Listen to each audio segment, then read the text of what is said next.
একটা তীরে দুইটা পাখি শিকার করে ফেলছেন ডক্টর মোহাম্মদ ইউনূস। উনারা যারা ভাবেন আর 4 বছর বয়স্ক মানুষ তিনি আর কি করবেন ভাই, সংস্কার কিন্তু আসলেই করছেন। এমনকি এই সংস্কারটার পক্ষে শতভাগ আমি আমার সমর্থন জানাচ্ছি। কেন? বাংলাদেশে গত 5-3 বছর একটা খেলা চলছে।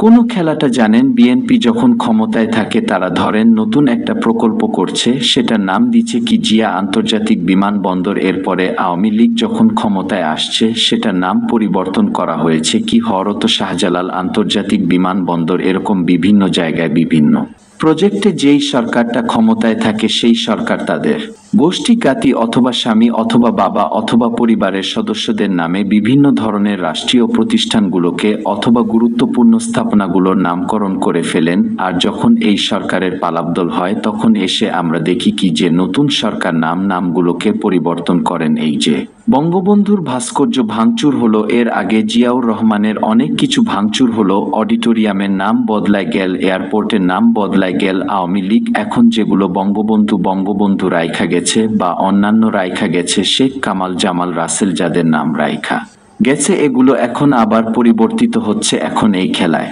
রাষ্ট্রের শত শত কোটি টাকা গোচ্ছা মারা যায়। এগুলা কি ধরেন? মানে বিএনপির যারা ফ্যামিলিটা আছেন, তারেক জিয়ার ফ্যামিলি বা বেগম খালেদা জিয়ার ফ্যামিলি অথবা শেখ হাসিনা ফ্যামিলি, তারা কি তাদের টাকা পয়সা দিয়ে করেন? উপার্জিত অর্থ দিয়ে না, রাষ্ট্রীয় বাজেটকে খরচ করে তারা এই কাজগুলো করেন। এখন এই কাজগুলোতে নানান ধরনের ঝামেলাও তৈরি হয়। গতকালকে আমাদের কি বলা যে সচিবদের সাথে প্রথমবারের মতন আনুষ্ঠানিক বৈঠকে বসেছিলেন ডক্টর মোহাম্মদ ইউনূস। সেখানে বেশ কিছু গুরুত্বপূর্ণ নির্দেশনা আসছে। সবচেয়ে গুরুত্বপূর্ণ আমার কাছে মনে হয়েছে এইটা, যেটা আগামী দিনও দরকার, একটা নাম, একটা আইকন। এবার এই নামগুলোকে ইন ফিউচারও কখনো কোনো রাজনৈতিক দলের নামে করতে দেওয়ার যে বিধানটা, সেটাই বন্ধ হতে যাচ্ছে। অলরেডি এটা নিয়ে কার্যক্রম শুরু হয়ে গেছে। রাষ্ট্রীয় প্রতিষ্ঠানের নামকরণ আইনি কাঠামো নির্ধারণে নতুন কমিটি, রাষ্ট্রীয় প্রতিষ্ঠান এবং স্থাপনার নামকরণে আইনি কাঠামো নির্ধারণে অন্তর্বর্তী সরকারের উপদেষ্টা পরিষদ একটি কমিটি গঠন করেছেন।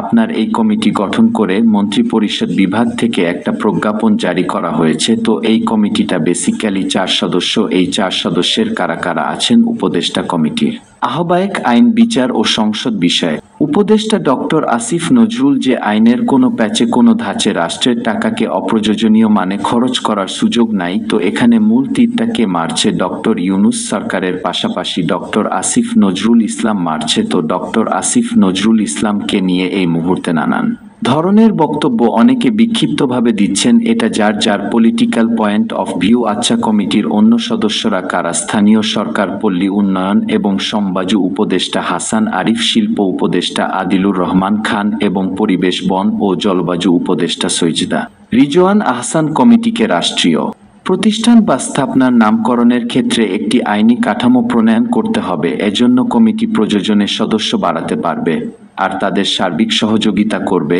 মন্ত্রিপরিষদ বিভাগ। তো এই কমিটি বেসিক্যালি কোনো কাজটা করতে যাচ্ছে। ভিডিওর প্রথম থেকে আমি যে বক্তব্যটা দিয়ে এসেছি, এই আইনটা বাস্তবায়িত হলে বাংলাদেশের মানুষের জন্য ভালো হবে। কোনো প্রতিষ্ঠান, কোনো ব্যক্তি বা দলের নামে আসলেই করার সুযোগ নেই, কারণ এগুলাতে মানুষের মধ্যে কি হয়, মানে ভাঙচুরের একটা উৎসব দেখা যায়। তারপর হচ্ছে দল বদলানোর পরপর এই প্রতিষ্ঠানগুলোর মধ্যে, যেমন ধরেন এগুলো যদি বিদেশে কোনো ব্যবসা বাণিজ্য করে, তখন হয় কি যে একটা এয়ারপোর্টের নাম বদলে এটার নানান খরচ কিন্তু হয়। কত কোটি টাকা জানি খরচ হয়েছে। সেটা করতে কি দরকার ছিল এই নামকরণে? তারপরে ওই যে করছে, তো এখন তো আর নাই। এখন বিমানবন্দরের নামটা ঠিক আছে, এটা হযরত শাহজালাল, কিন্তু এটা যদি বঙ্গবন্ধু থাকতো, দেখেন বঙ্গবন্ধু টানেল, বঙ্গবন্ধু যা আছে এগুলো কিন্তু অনেক কিছুই বদলে গেছে। নৌকা প্রতীকে লঘুতে যা ছিল, তো এটা খুবই সুন্দর একটা সিদ্ধান্ত হতে যাচ্ছে। আর ডক্টর আসিফ নজরুল ইসলাম তিনি যে কাজটা করেছেন, মোটামুটি এক ঢিলে দুইটা পাখি শিকার করে ফেলেছেন। এখন এই মুহূর্তে আওয়ামী লীগের জন্য ভালো ক্ষমতায় নাই, আর আমাদের যা আছে এগুলা সরানো ফেলা হয়েছে। এখন একটু হয়তো মন খারাপ হইতে পারে বিএনপির, কারণ বিএনপির মাথায় যদি থাকে জনাব কি বলে যে শহীদ প্রেসিডেন্ট জিয়াউর রহমানের নামে কোনো রকম এরকম অ্যাক্টিভিটিস করার রাষ্ট্রীয় কোনো প্রতিষ্ঠান বা স্থাপনাকে, সেই ক্ষেত্রে তারাও এটা আর ভবিষ্যতে করতে পারবে না। সাময়িক একটু খারাপ লাগলেও এটার ফলাফলটা সুদূর প্রসারী। ধন্যবাদ ডক্টর আসিফ নজরুল ইসলামকে। ভালো থাকুন।